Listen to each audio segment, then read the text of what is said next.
The rain came down in sheets so thick that Olivia Lang could barely see 3 feet in front of her face. And yet the men who had left her tied to the hitching post outside the San Elizario saloon had not bothered to loosen even a single knot before they rode away into the storm. It was September of 1878, and the small Texas town near the Rio Grande had seen its share of cruelty. But this particular brand of meanness cut deeper than most. Her wrists burned where the rough hemp bit into her skin. Her dress was soaked through to her chemise, and her teeth chattered so violently she worried they might crack. The men who had brought her here, claiming to be escorting her safely to her aunt's house after her father's death, had instead demanded money she did not have, and when she could not produce it, they had simply abandoned her like unwanted cargo. She had been standing there for nearly an hour, the muddy street churning into a river of brown water that splashed against her ankles. No one had emerged from the saloon or any of the other buildings lining the street. The storm had driven everyone indoors, and Olivia wondered if she might simply die here, tied up like an animal, forgotten by a world that had already taken so much from her. Her father had been a good man, a surveyor who had worked honest jobs all his life, but a fever had claimed him just 2 weeks prior. With no other family nearby except for an aunt she had never met who lived in San Elizario, Olivia had accepted the offer from 2 men who said they were heading that direction anyway. She should have known better. She should have waited, should have found another way, but grief had made her desperate and desperation had made her foolish. The sound of boots on wooden planks cut through the steady drum of rain, and Olivia lifted her head, water streaming down her face. A man had emerged from the saloon, tall and broad-shouldered, wearing a hat that kept most of the rain off his face. He paused at the top of the steps, and even through the downpour she could see him freeze when he noticed her. For a moment, he stood perfectly still, and Olivia felt a spike of fear. Would he be like the others? Would he take advantage of her helplessness, or simply walk past as if she were invisible? Then he was moving, taking the steps 2 at a time and crossing the muddy street with long strides that sent water spraying up around his boots. He was young, maybe 25 or 26, with strong features and eyes that held a mixture of shock and anger as he took in her situation. Who did this? His voice was rough, edged with fury that was not directed at her but at whoever had committed such an act. 2 men, Olivia managed through chattering teeth. They brought me here from Fort Davis, said they would take me to my aunt. They wanted money I do not have. The cowboy muttered something under his breath that Olivia could not quite hear, but the tone suggested it was nothing polite. He pulled a knife from his belt, and Olivia flinched despite herself, but his movements were careful as he sawed through the ropes binding her wrists to the post. The moment her hands were free, her knees buckled, and she would have fallen face first into the mud if he had not caught her. "Easy now," he said, his voice gentler than before. He steadied her with one hand and then, without hesitation, shrugged out of his long coat and draped it over her shoulders. The warmth that clung to the fabric from his body heat was immediate and blessedly welcome. "Can you walk?" "I think so," Olivia said, though her legs felt like they were made of water rather than bone and muscle. She pulled his coat tighter around herself, grateful beyond words. "There is a boarding house just down the street. Miss Adelaide runs it. She will take care of you." He kept one hand on her elbow, supporting her as they made their way through the rain. Olivia wanted to tell him she could manage on her own, that she did not need help, but that would have been a lie, and she had never been good at lying. The boarding house was a 2-story structure with a covered porch that offered blessed relief from the rain. The cowboy knocked firmly on the door, and within moments, It swung open to reveal a woman in her 50s with steel-gray hair pulled back in a sensible bun and sharp eyes that took in the situation immediately. "Owen Foster, what have you brought me?" she asked, though her tone suggested she was already reaching her own conclusions. "Found her tied to the hitching post outside the saloon," Owen said, and Olivia realized this was the first time she had heard his name. Owen Foster. She filed it away even as Miss Adelaide gasped and ushered them both inside. The interior of the boarding house was warm and dry, with oil lamps casting golden light across clean wooden floors and simple but comfortable furnishings. Miss Adelaide took charge immediately, calling for hot water and blankets while guiding Olivia toward a room on the first floor. "Thank you," Olivia said, turning back to look at Owen. His hair was plastered to his head from the rain, his shirt soaked through now that he had given her his coat, but he did not seem to notice or care. "No need for thanks," he said. "Those men have names." Olivia shook her head. "They never said. One was tall with a scar across his cheek. The other was shorter, stocky, with red hair and a beard." Owen's expression darkened. "I will ask around. Men like that do not usually work alone. Someone will know them." "Owen Foster, you will do no such thing until you get yourself dried off," Miss Adelaide said firmly. "I will not have you catching your death of cold because of some misplaced sense of justice. There will be time enough for that tomorrow." Owen looked like he wanted to argue, but something in Miss Adelaide's expression must have convinced him otherwise. He nodded once, tipped his hat to Olivia, and headed back out into the rain. Olivia watched him go, something warm and unfamiliar blooming in her chest despite the cold that had seeped into her bones. She did not even know this man, and yet he had helped her without question, had given her his coat without hesitation, and was apparently willing to track down the men who had wronged her. In a world that had shown her mostly hardship and loss in recent weeks, such kindness felt almost miraculous. Miss Adelaide led her to a small room with a bed, a washstand, and a window that looked out onto the rain-soaked street. A fire was already burning in the small fireplace, and the older woman helped Olivia out of her wet dress and into a thick flannel nightgown that was slightly too large but blessedly warm. "You will tell me everything in the morning," Miss Adelaide said as she tucked a quilt around Olivia's shoulders. "For now, you need rest and warmth. I will bring you some hot broth in a moment." "I do not have money to pay you," Olivia admitted, shame coloring her cheeks. "The men took what little I had." "We will worry about that later," Miss Adelaide said with a wave of her hand. "Right now, you need care, not a bill." True to her word, she returned minutes later with a bowl of rich beef broth and a thick slice of bread. Olivia ate slowly, feeling warmth return to her body with each spoonful. When she had finished, exhaustion crashed over her like a wave, and she lay back against the pillows, asleep almost before her head touched them. She dreamed of rain and ropes and a tall cowboy with kind eyes who cut her free. Morning came with pale sunlight filtering through the window, and Olivia woke to find her dress hanging near the fireplace, cleaned and mostly dry. Someone had been in the room while she slept, tending to things, and she felt a rush of gratitude. She dressed quickly, finger combing her long dark hair into some semblance of order before braiding it and pinning it up. When she emerged from the room, she found Miss Adelaide in the kitchen, working on breakfast preparations. The smell of frying bacon and fresh coffee filled the air, making Olivia's stomach rumble despite the broth she had consumed the night before. "Sit," Miss Adelaide commanded, pointing to a chair at the large wooden table. "You will eat, and then you will tell me everything." Olivia sat and accepted a plate piled with bacon, eggs, and toast.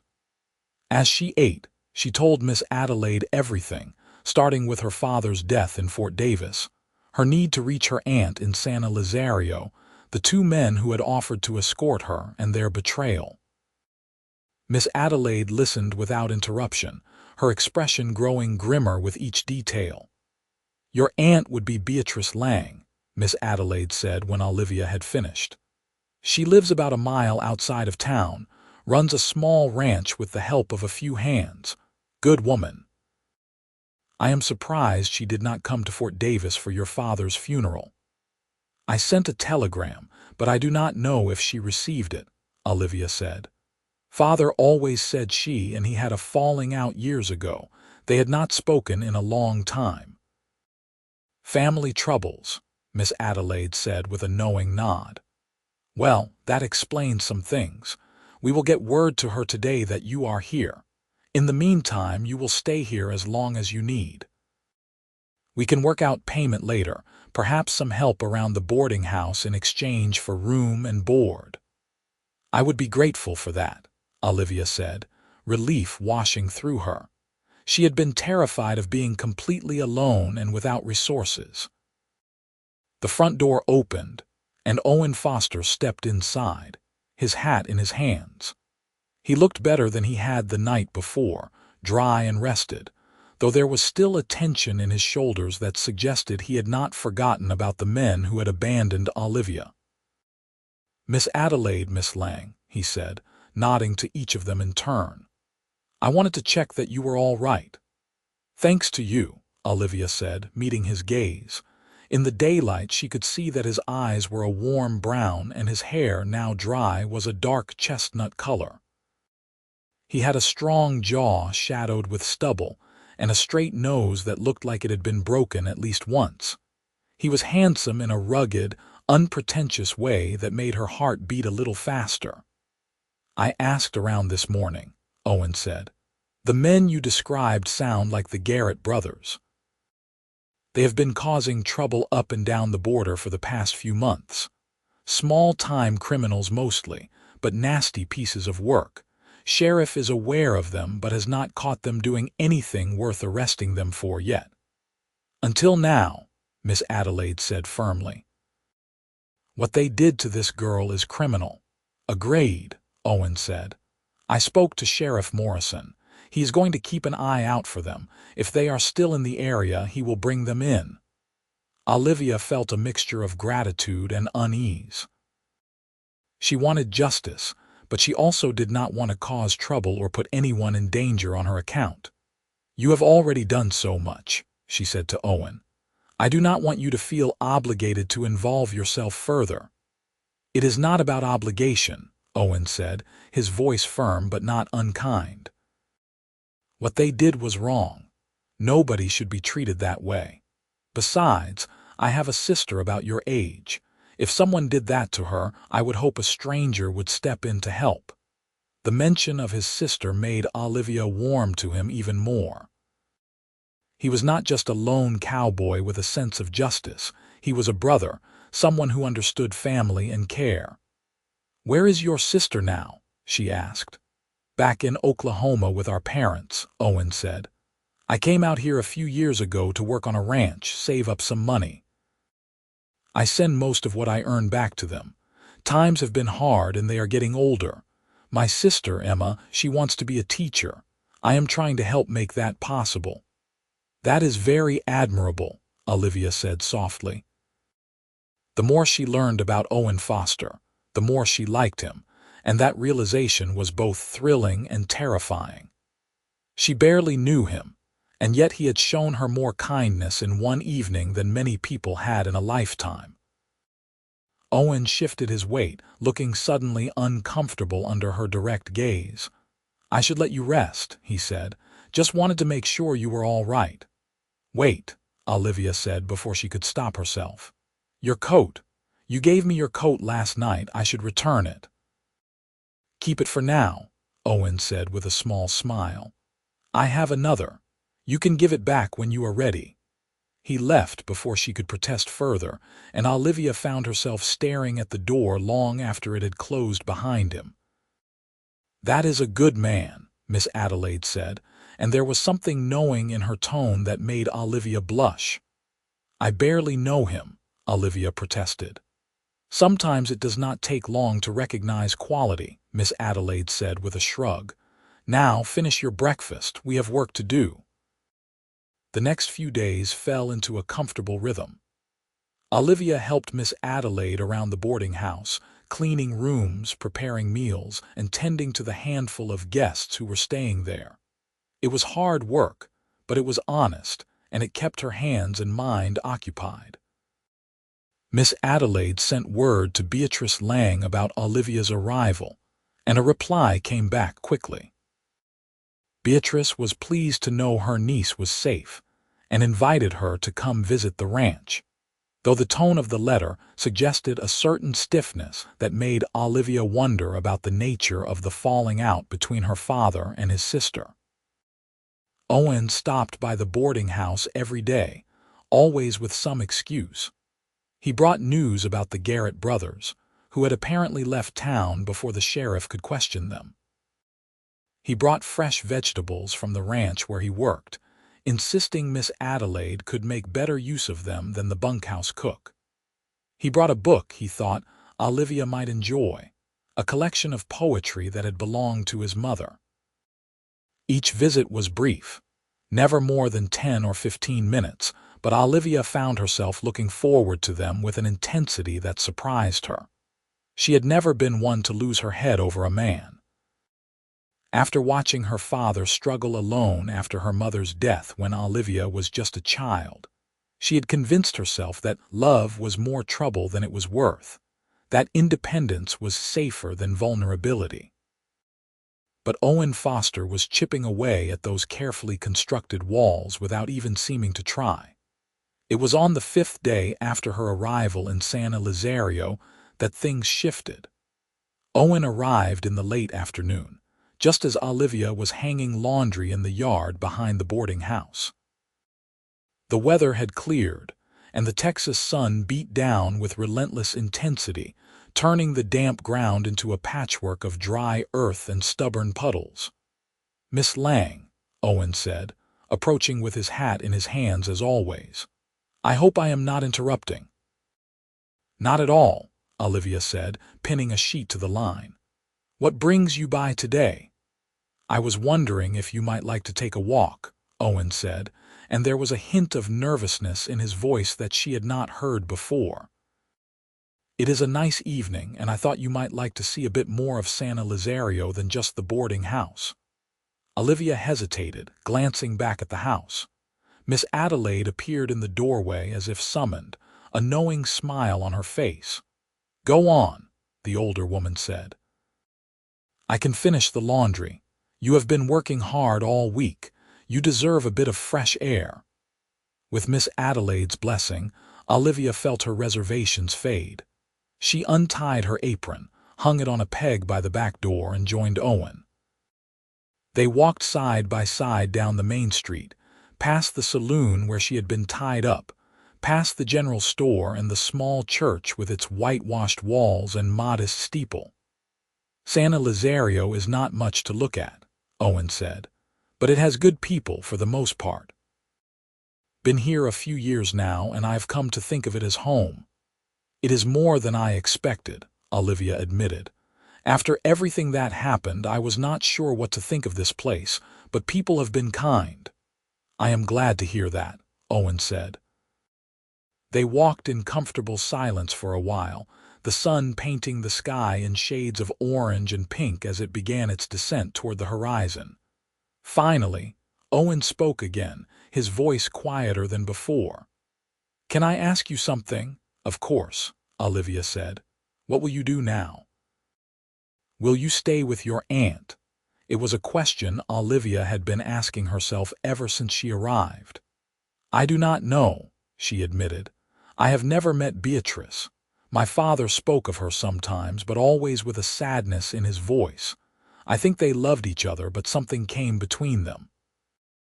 I do not know if I will be welcome at her ranch, not truly." "You could stay in San Elizario," Owen said, and there was something hopeful in his tone that made Olivia's heart skip.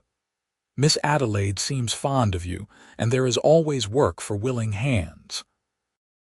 It is not an easy life, but it is a good one. Are you asking me to stay? Olivia asked, stopping to look at him directly. Owen met her gaze, and in his eyes she saw a vulnerability that matched her own. I suppose I am, he said. I know we have not known each other long, and I know you have been through a terrible ordeal, but I would like the chance to know you better, if you would allow it. Olivia's breath caught in her throat. She had suspected that Owen might have feelings for her, had felt the pull between them growing stronger with each visit, but hearing him say it aloud made it real in a way that was both exhilarating and frightening. I would like that too, she said softly, but I need to meet my aunt first. I need to understand what happened between her and my father. It feels important, like unfinished business.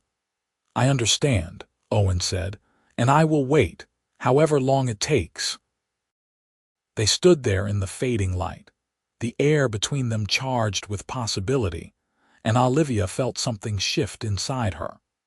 For the first time since her father's death, she felt hope for the future, felt like maybe there was something worth building toward rather than just surviving day to day. The next morning, Olivia borrowed a horse from Miss Adelaide and rode out to her aunt's ranch. Owen had offered to accompany her, but she felt this was something she needed to do alone. The ranch was about a mile outside of town, just as Miss Adelaide had said, a modest spread with a sturdy house, a barn, and several corrals. Cattle grazed in the distance, and a few horses stood in the shade of a large cottonwood tree. Beatrice Lang was waiting on the porch when Olivia arrived, and the resemblance to Olivia's father was startling. She had the same dark hair, now streaked with gray, the same strong features, and the same direct gaze that seemed to see right through you. She was in her early 50s, Olivia guessed, and she carried herself with the confidence of a woman who had built something with her own two hands and was not about to apologize for it. Olivia, Beatrice said, stepping down from the porch as Olivia dismounted.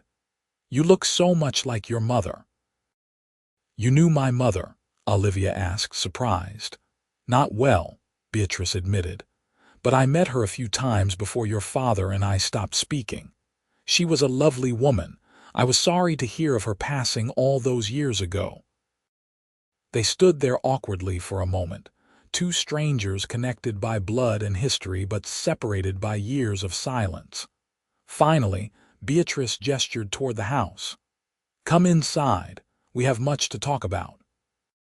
The interior of the house was simple but comfortable, with worn furniture that spoke of years of use and care. Beatrice poured them both coffee, and they sat at the kitchen table, the silence stretching between them like a tangible thing.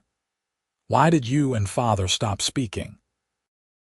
Olivia asked, deciding that directness was the only way forward. Beatrice sighed, her hands wrapped around her coffee cup.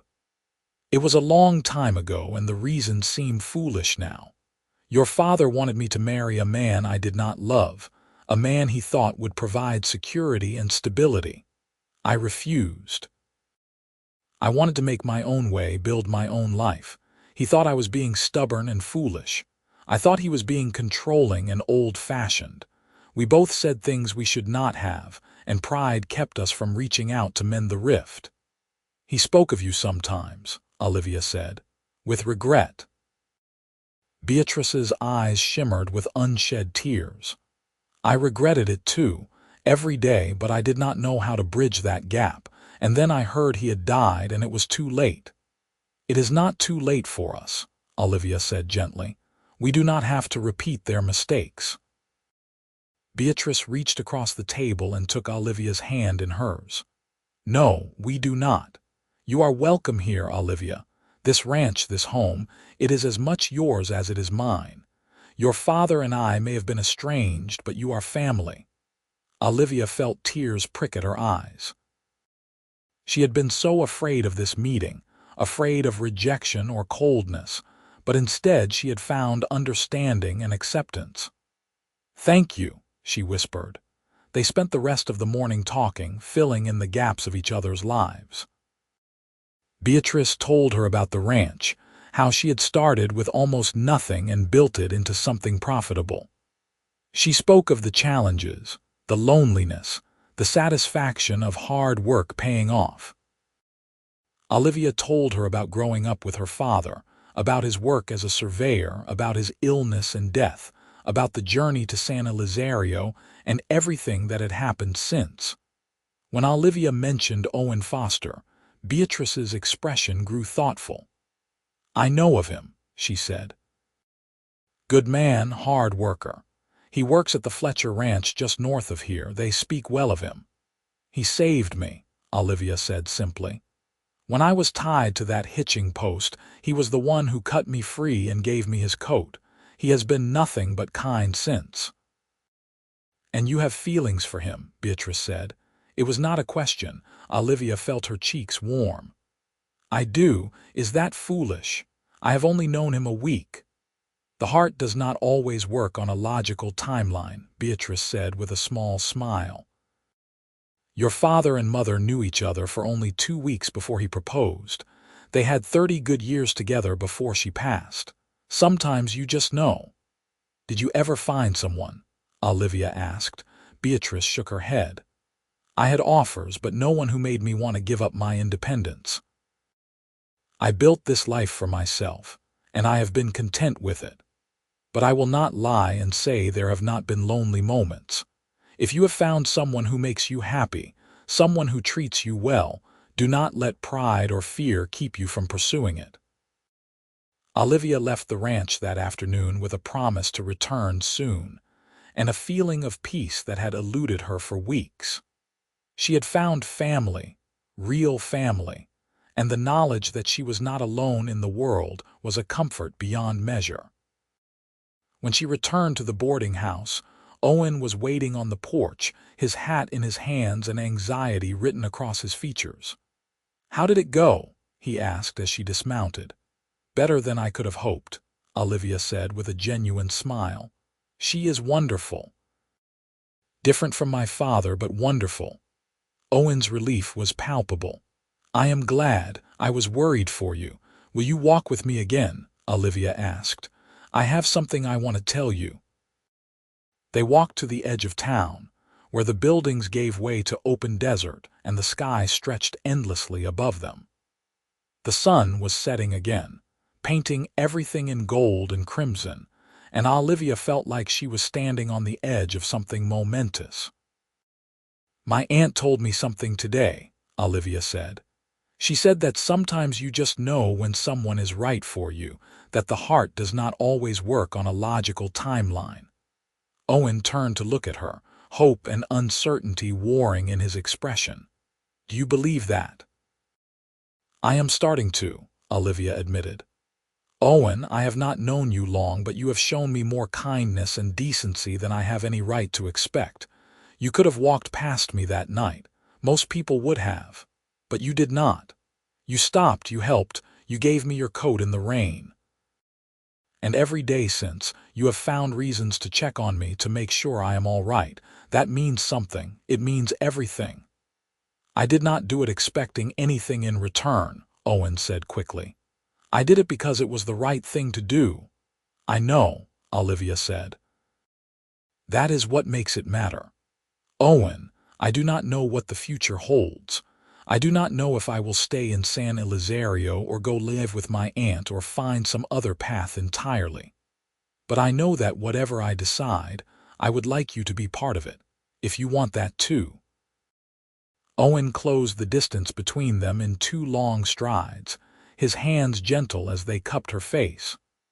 "I have wanted that since the moment I cut those ropes," he said, his voice rough with emotion. "I have never believed in love at first sight, thought it was something made up for dime novels and fairy tales. But then I saw you standing there in the rain and something in me just knew. I know it sounds crazy." "It does not sound crazy," Olivia whispered. "It sounds like the truth." When Owen kissed her, it was gentle and searching, a question and an answer all at once. Olivia leaned into it, her hands coming up to rest against his chest, feeling the steady beat of his heart beneath her palms. The world seemed to fall away, leaving just the two of them and the promise of something beautiful and real. When they finally pulled apart, both breathing hard, Owen rested his forehead against hers. "I do not have much to offer," he said. "I am just a ranch hand with dreams of saving enough money to start my own place someday. But I will work hard, and I will treat you right, and I will never let anyone tie you to a hitching post in the rain ever again." Olivia laughed, the sound bright and full of joy. "That is all I need," she said. "That and your coat." "My coat?" Owen asked, confused. "The one you gave me that night," Olivia said. "I've grown rather attached to it. It smells like you." Owen grinned, and it transformed his face from merely handsome to breathtaking. "It is yours," he said, "along with everything else I have to give." They walked back to the boarding house hand in hand, talking about everything and nothing, making plans for the future even as they acknowledged the uncertainties that lay ahead. When they reached the porch, Miss Adelaide was waiting with a knowing smile. "I suppose I will need to set an extra place at dinner from now on," she said, looking at their joined hands.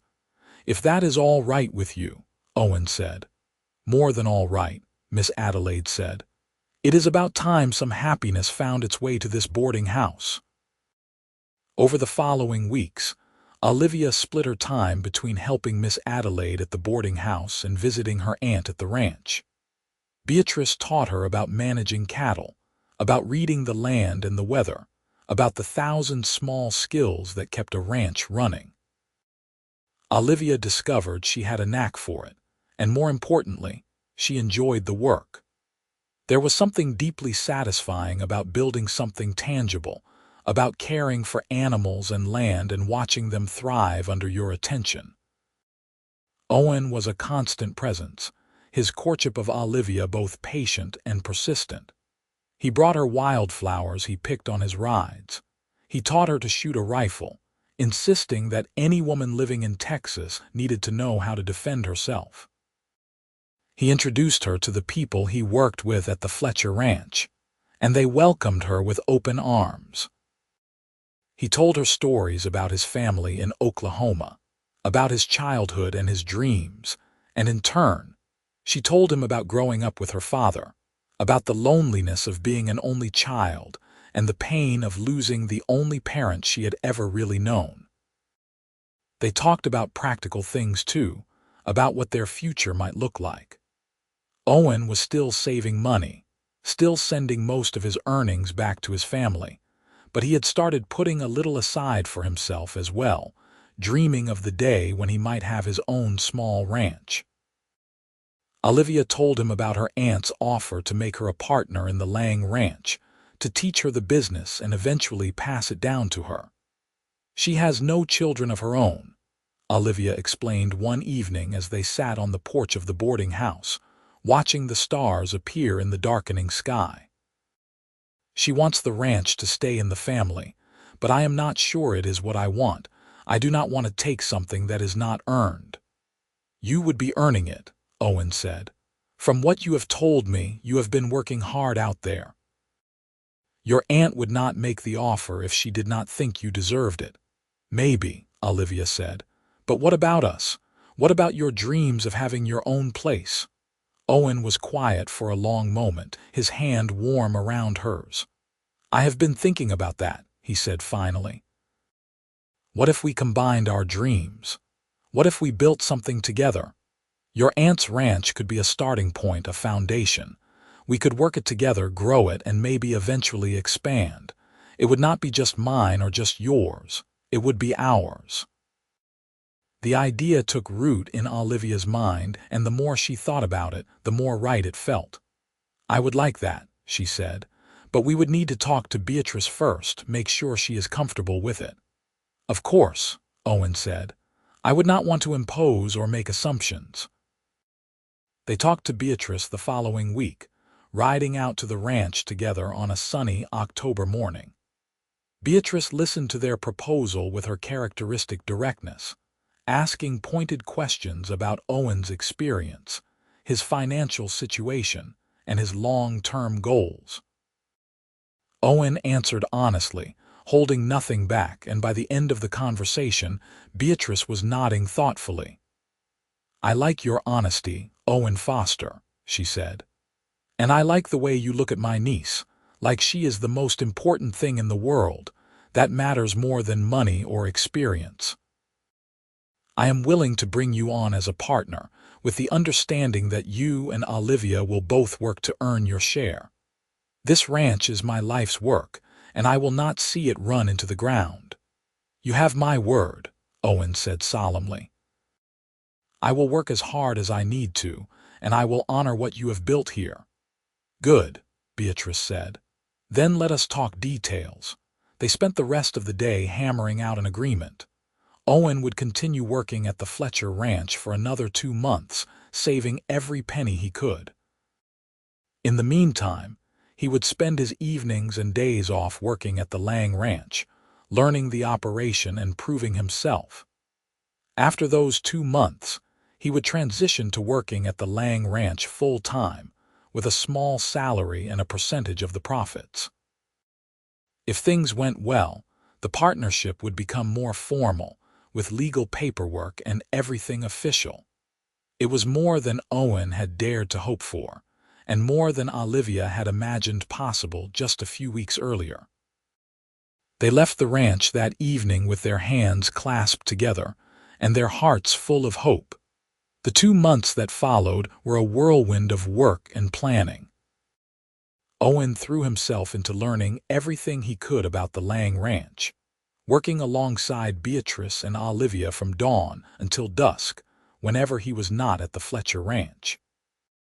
He proved himself to be a quick learner and a tireless worker, and Beatrice began to relax, her initial wariness giving way to genuine respect and even fondness. Olivia continued to grow more confident in her own abilities, discovering reserves of strength and capability she had not known she possessed. The frightened, grieving girl who had been tied to a hitching post in the rain was gone, replaced by a woman who knew her own worth and was not afraid to work for what she wanted. Owen proposed on a cool December evening, just as the sun was setting over the desert. They were standing by the corral, watching the horses, and he turned to her suddenly, his eyes serious. "Olivia Lang, I do not have a fancy ring or a rehearsed speech," he said. "But I have a heart that is completely yours and a promise that I will spend every day of my life trying to make you happy. Will you marry me?" Olivia felt tears spring to her eyes, but they were tears of joy rather than sorrow. "Yes," she said simply. "Yes, Owen Foster, I will marry you."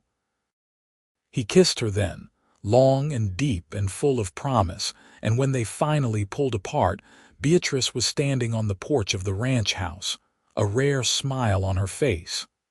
"About time," she called out. "I was starting to wonder if you were ever going to ask."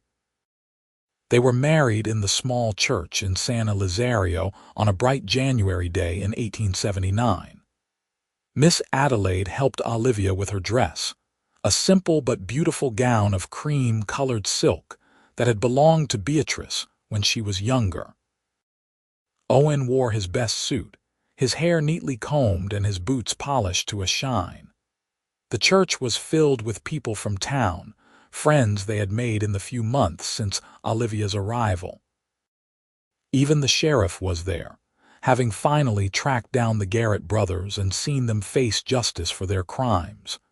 Beatrice stood beside Olivia, giving her away, and Owen's friend from the Fletcher Ranch stood beside him as his best man. The ceremony was simple and heartfelt, and when the Reverend pronounced them husband and wife, Owen kissed Olivia with such joy and tenderness that several people in the congregation wiped away tears. The reception was held at Miss Adelaide's boarding house, with tables set up in the yard and food contributed by what seemed like half the town. There was music and dancing, laughter, and toasts, and a sense of community that made Olivia's heart swell with gratitude. She had come to San Elizario as a desperate, frightened stranger, and now she was surrounded by family and friends, married to a man she loved beyond measure. As the sun set and the party began to wind down, Owen took Olivia's hand and led her away from the crowd. They walked down the main street, past the saloon where their story had begun, and out toward the open desert. "You remember the first time we walked out here?" Owen asked. "Of course," Olivia said. "You asked me to stay in San Elizario. You said you wanted the chance to know me better." "Best decision I ever made," Owen said. "Asking you to stay. And the best luck I ever had was being in that saloon at the right moment, seeing you tied to that hitching post." "You cut the ropes," Olivia said softly. "You gave me your coat. You saved my life in more ways than one." "We saved each other," Owen said. "I was just going through the motions before I met you, working to send money home but never really building a life for myself. You gave me a reason to dream bigger, to want more. We are going to build something wonderful," Olivia said with certainty. "Together." They stood there in the gathering darkness, wrapped in each other's arms, and looked toward the future with hope and determination. The years that followed were not always easy, but they were good. Owen and Olivia worked alongside Beatrice, expanding the Lang Ranch and building it into one of the most successful operations in the region. They faced droughts and floods, disease and injury, the 1,000 challenges that came with ranching in Texas. But they faced them together, their partnership growing stronger with each obstacle they overcame. Beatrice remained an integral part of their lives, her initial reserve melting away to reveal a woman capable of deep love and loyalty. She taught them everything she knew, and in turn, they brought new energy and ideas to the ranch. It was a true partnership in every sense of the word. 2 years after their wedding, Olivia gave birth to their first child, a daughter they named Emma after Owen's sister. She had her mother's dark hair and her father's warm brown eyes, and she was the joy of their lives. Owen proved to be a devoted father, as patient and gentle with his daughter as he had been with Olivia that rainy night in San Elizario. Emma was followed by a son, whom they named after Olivia's father, and then another daughter, and finally another son. The ranch house that had once been too large for just Beatrice was suddenly filled with laughter and noise, with children running through the halls and toys scattered across the floors. Beatrice, who had spent so many years alone, bloomed in the presence of her great-nieces and great-nephews, spoiling them shamelessly and teaching them about the land and the animals with the same patience she had shown Olivia. Owen's family came to visit from Oklahoma when Emma was 3, and it was a joyous reunion. Owen's sister, Emma, had become a teacher just as she had dreamed, and she was full of pride and gratitude for the sacrifices Owen had made to help her achieve that goal. His parents were older and grayer than Owen remembered, but they were healthy and happy, and they fell in love with Olivia and their grandchildren immediately. "You did well, son," Owen's father said one evening as they sat on the porch, watching the children play in the yard. "You found yourself a good woman and built a good life. I am proud of you." It was one of the happiest moments of Owen's life, hearing those words from the man he had spent so many years trying to help and honor. As the years passed, the Lang Ranch continued to prosper. Owen and Olivia became pillars of the San Elizario community, known for their generosity and their willingness to help neighbors in need. They never forgot where they had come from, never forgot the kindness that had been shown to them when they needed it most. Miss Adelaide remained a close friend until her death in 1892, leaving the boarding house to a young couple who reminded her of Owen and Olivia. At her funeral, Olivia wept openly, remembering the shelter and kindness the older woman had provided when she had nowhere else to turn. Beatrice lived to see her 80th birthday, surrounded by the family she had once thought she would never have. She passed away peacefully in her sleep in 1898, leaving the ranch entirely to Owen and Olivia, along with a letter expressing her gratitude for the life they had given her. "You brought joy to my last years," she wrote. "You gave me family and purpose, and I could not have asked for more. Take care of this land and teach your children to love it as I have. That is all I ask." They honored her wishes, teaching their children the value of hard work and the importance of caring for the land and the animals that depended on them. The children grew up strong and capable, each finding their own path, but always remaining connected to the ranch and to each other. Emma, the eldest, married a young lawyer from El Paso and moved to the city, but she visited often, bringing her own children to run through the same fields where she had played. The first son became a rancher like his parents, taking over more and more of the daily operations as Owen and Olivia grew older. The second daughter became a teacher like her aunt, opening a school in San Elizario and educating a generation of children. The youngest son had a wandering spirit, traveling to California and then to Colorado before eventually returning home, realizing that the ranch was where he truly belonged. Through it all, Owen and Olivia remained the center of their family, their love as strong in their later years as it had been on that rainy night in 1878. They had built something lasting and true, not just a successful ranch but a legacy of love and resilience. On their 30th wedding anniversary in 1909, their children threw them a party that rivaled their wedding reception. The entire town turned out, along with friends and family from across Texas and beyond. There were speeches and toasts, music and dancing, and at the center of it all were Owen and Olivia, now in their 50s but still holding hands like newlyweds. 30 years, Olivia said that night as they stood on the porch of their home, looking out at the land they had built together. "Can you believe it? Some days it feels like yesterday," Owen said. "Other days it feels like you have always been part of my life, like I cannot remember a time before you."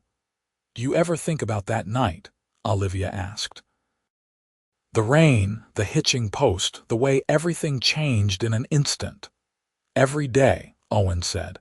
"It was the luckiest moment of my life finding you. You saved me," Olivia said, leaning into his embrace. "We saved each other," Owen corrected gently.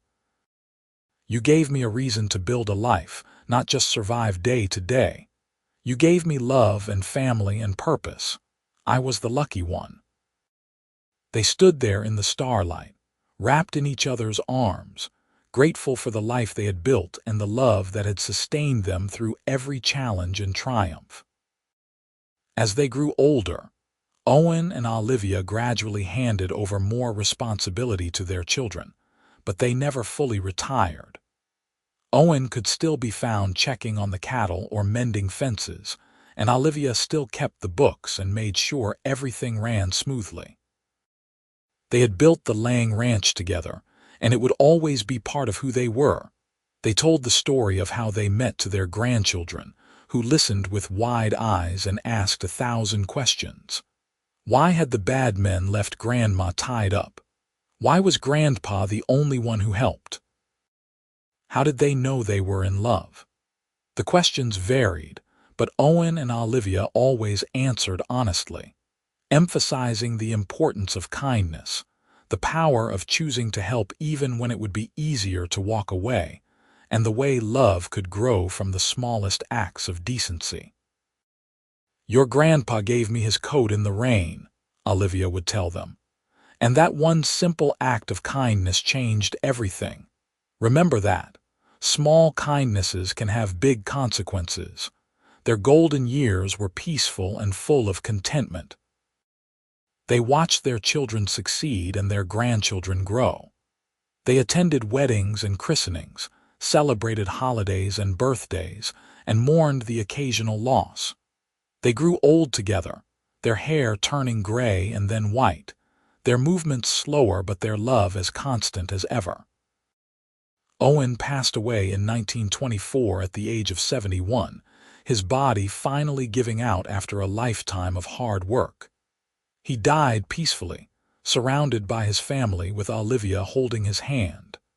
His last words were, "I would do it all again, every moment, just to end up here with you." Olivia grieved deeply, but she also took comfort in the life they had built and the family they had created. She lived for another 5 years, her mind sharp and her spirit strong despite her body's frailty. She spent those years telling stories, passing down the history of the family and the ranch, making sure that the next generation understood where they came from and what had been sacrificed to build the life they now enjoyed. She passed away in 1929 at the age of 72, surrounded by children and grandchildren who loved her deeply. She was buried beside Owen on a hill overlooking the ranch, under the wide Texas sky they had both loved so much.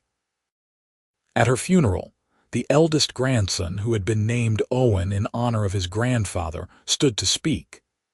He was a young man of 25, tall and strong like his grandfather, with the same kind eyes. "My grandmother once told me that small kindnesses can have big consequences," he said, his voice steady despite his grief.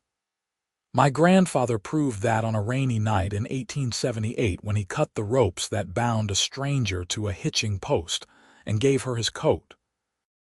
That one act of decency created all of this, created all of us. It is a legacy we should all aspire to honor."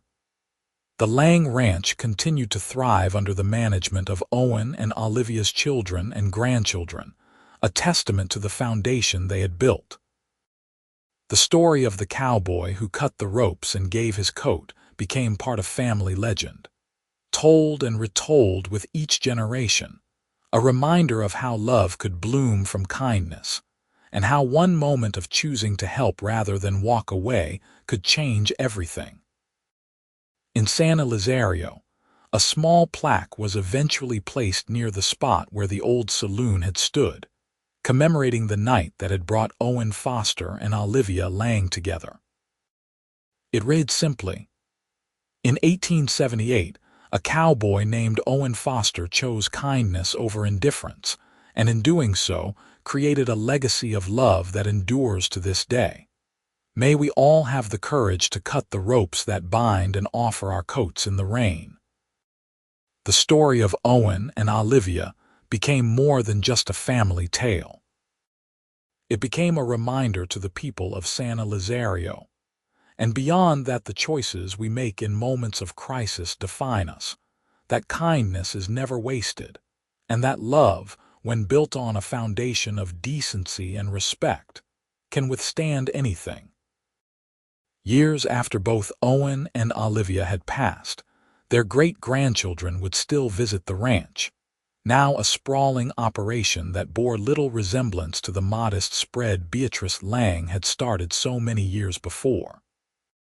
But the heart of it remained the same, built on hard work, family loyalty, and the kind of love that starts with something as simple as cutting ropes and offering a coat in the rain.